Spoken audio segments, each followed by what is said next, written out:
Hello and welcome to Witness. I'm Raghi Omar. In the 1850s, the world was suffering from what can only be described as gold fever. Huge numbers of prospectors, miners and just hopeful amateurs were swept up in the madness. They packed their bags and headed to wherever the next discovery was, from California to Alaska to Australia. Well, today there's a new gold rush, but it's in a place most people wouldn't associate with gold, Mongolia. Because of drastic climate changes, people who used to farm have lost their livelihood and nomads can no longer survive. So they claw at the earth with any means at their disposal, desperate to strike it rich.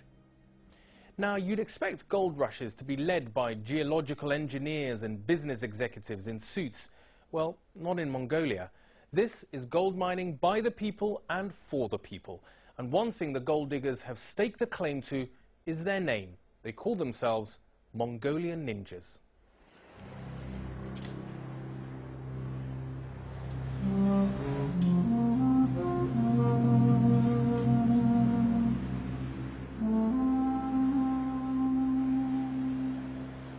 It's early morning and Naranku and her family are walking to work. A 4-kilometre trek to the upper reaches of the Oyanga Valley in central Mongolia, where their hopes for a better future lie buried. We've come from far away to this place. The gold we find here helps us survive.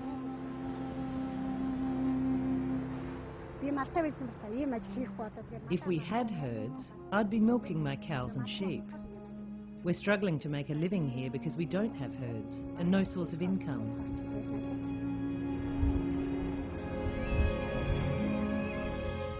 Naranku is 42 years old and matriarch of the family business.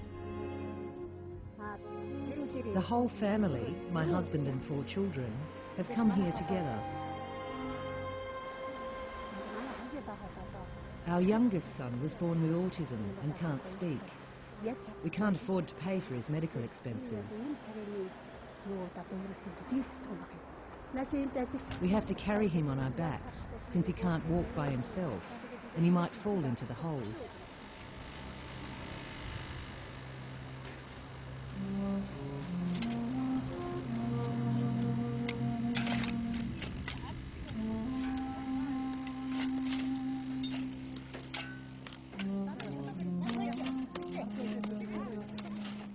Like tens of thousands of other poor Mongolians, they're taking part in what is probably the 21st century's biggest gold rush.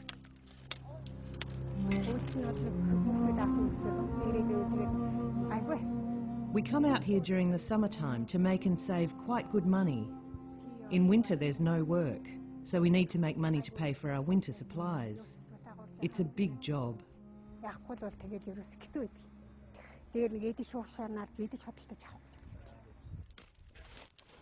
10 years ago, most of these miners were nomads, out on the vast steppe with their herds. But then the country was struck by a combination of drought and a zud, a devastating 30-below snow blizzard that wiped out many herders' entire stock. Our family had a herd of horses, about 20 horses. They froze to death. Since then, the only viable employment for this family has been mining.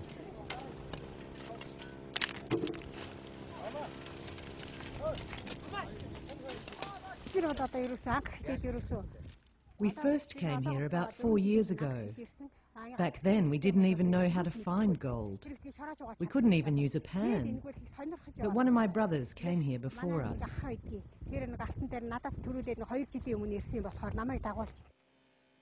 Naranku's brother, Dorju, passed on his prospecting skills to all of his extended family.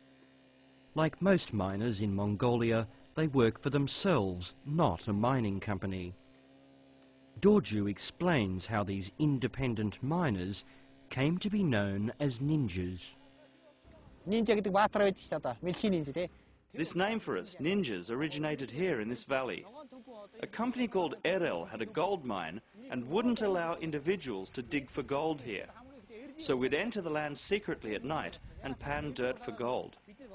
Then when their security guards shone their flashlights on us, we'd run away from them. As we were escaping, we looked very similar to those teenage ninja turtles, you know, from the cartoons.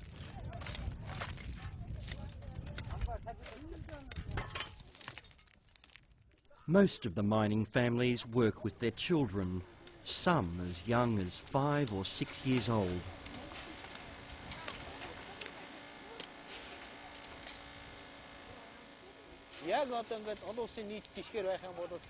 Maybe international laws and regulations forbid children less than 16 or 18 from working, but here this is impossible to follow.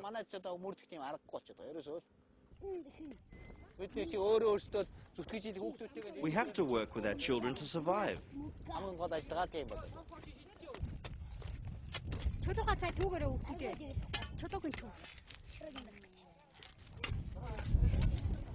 But for Naranku's children at least, digging for gold is confined to the summer holidays. She insists that they complete a proper education.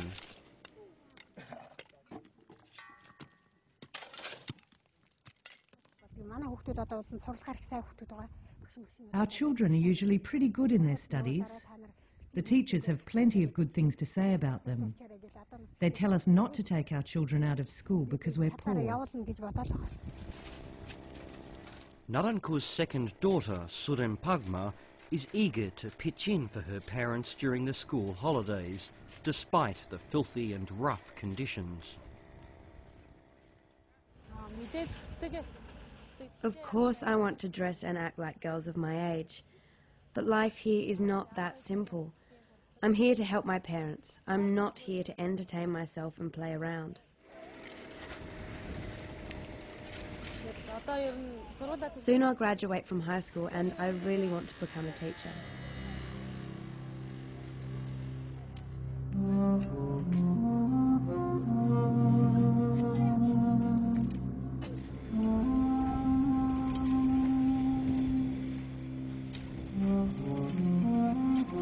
After sifting and panning, the precious flecks of gold can be seen at the top of the pan. Today they find about $17 worth of gold. Barely enough to survive, but their neighbours have struck it rich.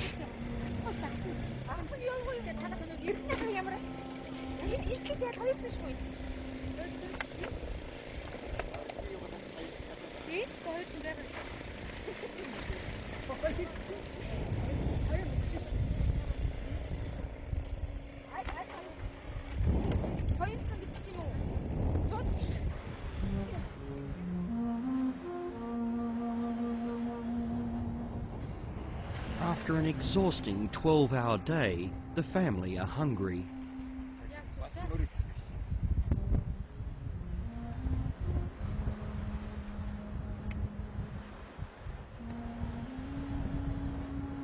At night, there's a lot of drinking in the ninja camp. Naranku is quick to get the family safe inside the felt gird that is home.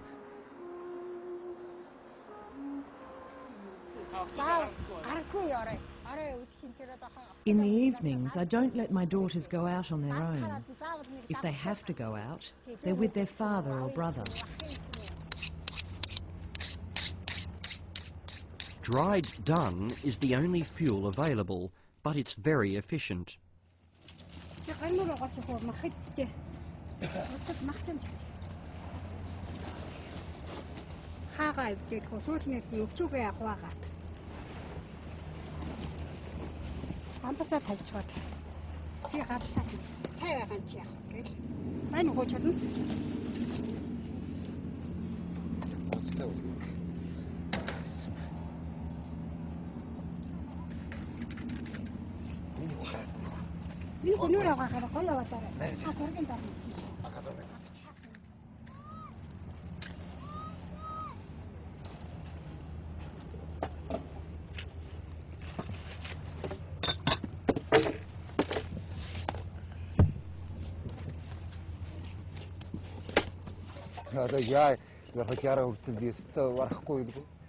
I probably can't work like this until I'm 60. I'm already 46 years old. Since my childhood, I've done a lot of manual work. I never took much medicine as I didn't get sick often. Now, I'm getting sick easily.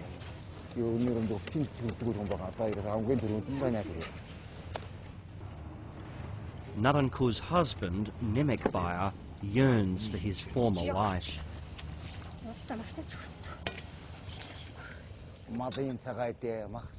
It's so nice to be out in the fresh air, out in the open steppe with the herds. We say everything from our traditional animals except their breath can be used. They provide us with everything that we need, such as milk, skins, whatever. Our children want to buy herds when we have enough money. They should never become ninjas. Despite the hard work, Nemekbaya says mining has been a godsend for his family, especially in caring for their disabled son.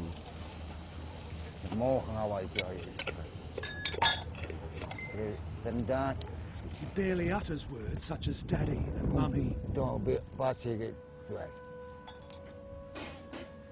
He does his toilet in his pants. He can't walk by himself.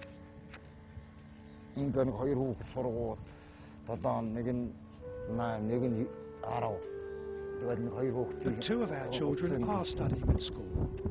We're making enough money to buy uniforms for them, but it leaves us short of money for food.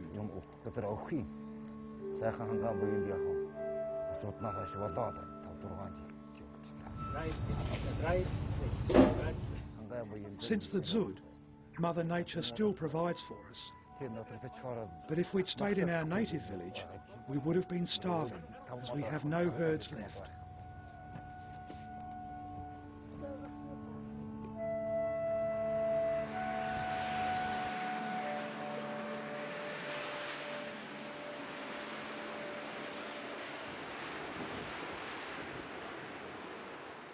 Gold mining in Mongolia hasn't just transformed people's lives, it's changing the whole landscape and environment. Join me after the break to see what I mean.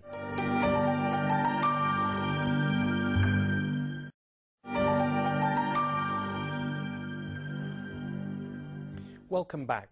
Mongolia is not a place synonymous with gold, but this remote country is the scene of what is one of the biggest gold rushes the world has ever seen. The economic benefits are obvious. The environmental consequences are unfortunately becoming equally obvious.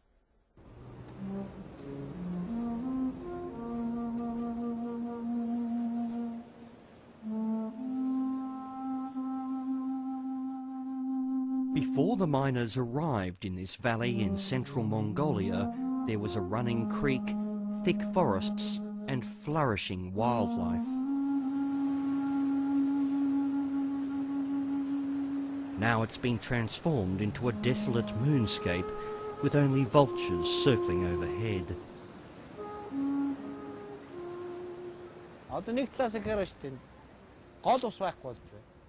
The river here has disappeared. There's much less water around. There's no way to rehabilitate this place. Neither us nor the companies do anything about it. Even if they did, people like us, ninja miners, will turn over the soil again.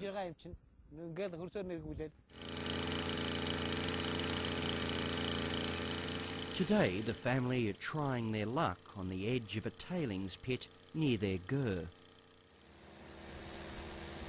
Naranku hopes they'll have more luck after yesterday's meagre earnings.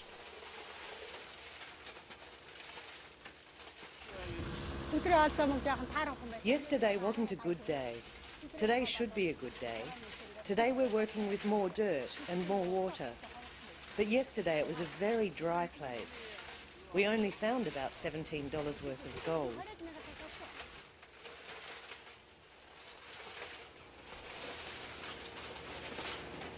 As the ninjas work the tailings from the big mine companies, strong winds whip up dust storms which constantly rip through the valley.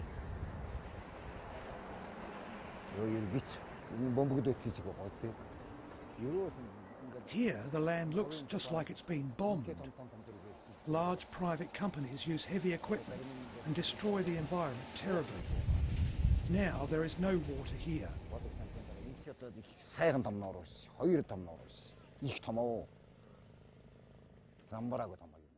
There used to be 2 big lakes. Last year, these large companies dug inside the bed of these lakes. Sadly, the consequences of the Oyanga gold mining bonanza is having a devastating effect far beyond this isolated valley.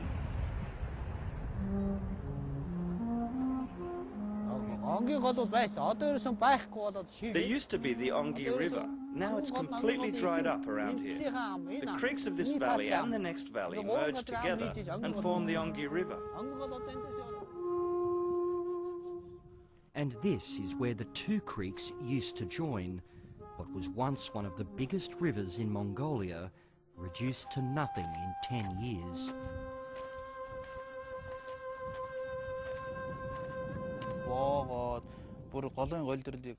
Yes, it's due to mining activities. They blocked the flow of the river and dug up the floor of the river. The Ongi River is famous in Mongolia because of this man, Munkbaya, winner of the International Goldman Environmental Prize for his grassroots campaign to protect the Ongi River. When I was a child, I used to dive into my river during summer and skate on the ice during winter. This was my river.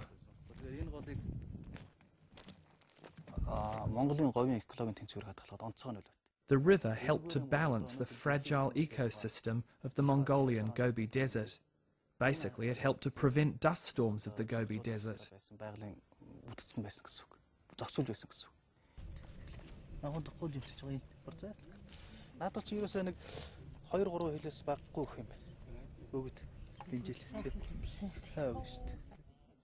Munkbaya campaigned to stop any further mining in the area and is now planting 400 kilometres of sea buckthorn bushes in an effort to draw back the water.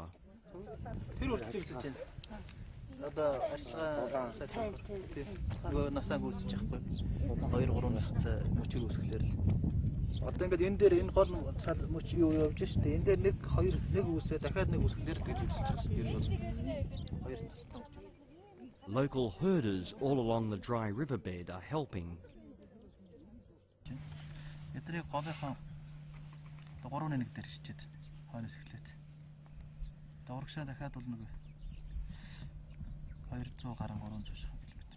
But it's not been easy work.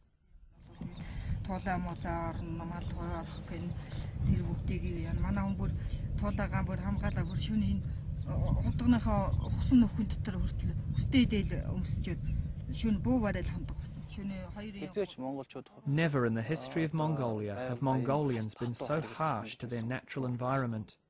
Historically, Mongolia has forbidden pollution and damage to the environment. For instance, under Genghis Khan in the 13th century, if you took a pee near the creek or river, you'd be executed.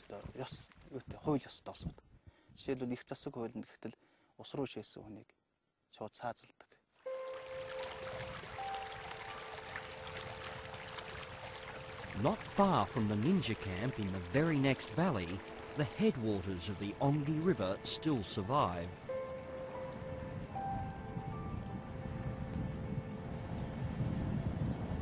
Here, traditional herders continue to rely on their animals for survival. They've asked Munkbaya to help them keep the miners out of their valley.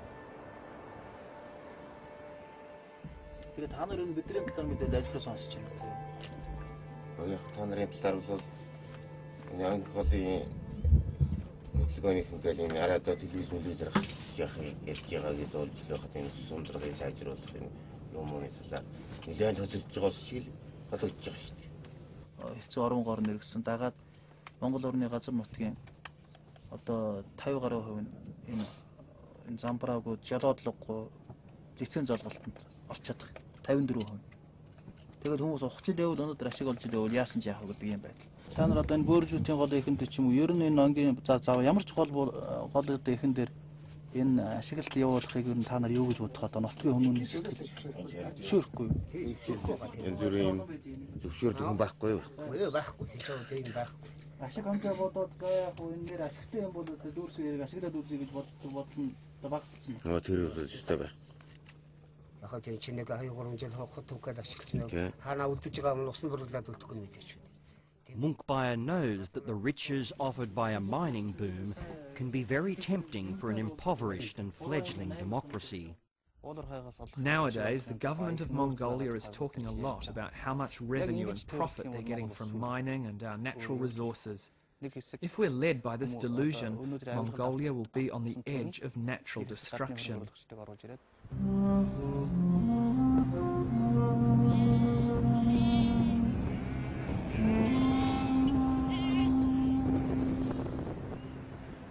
For those Mongolians still following the traditional lifestyle of herding, the mining boom is clearly a threat.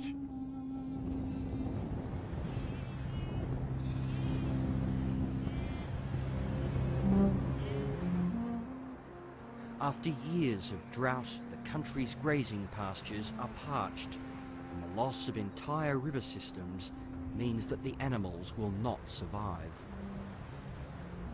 And the sheer number of ninja miners means that a daily battle is being waged for scarce resources.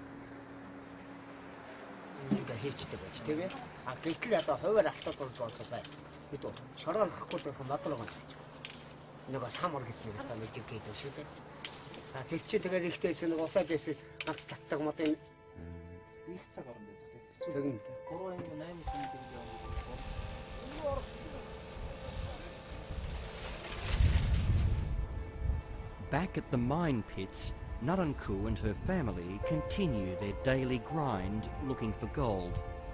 Caught between the big mining companies who don't want to share the wealth and the herders trying to protect the environment. For them, it's a matter of survival. Unless the government steps in and provides us employment or something, we won't be able to work like this.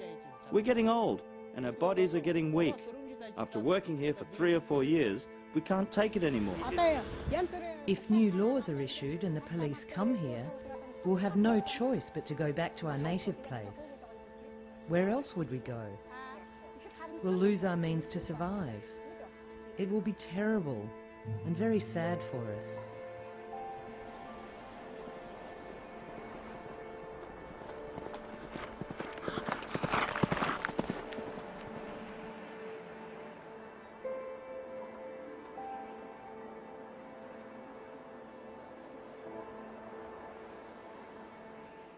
That's it for now. Thank you for watching, and I hope to see you next time on Witness.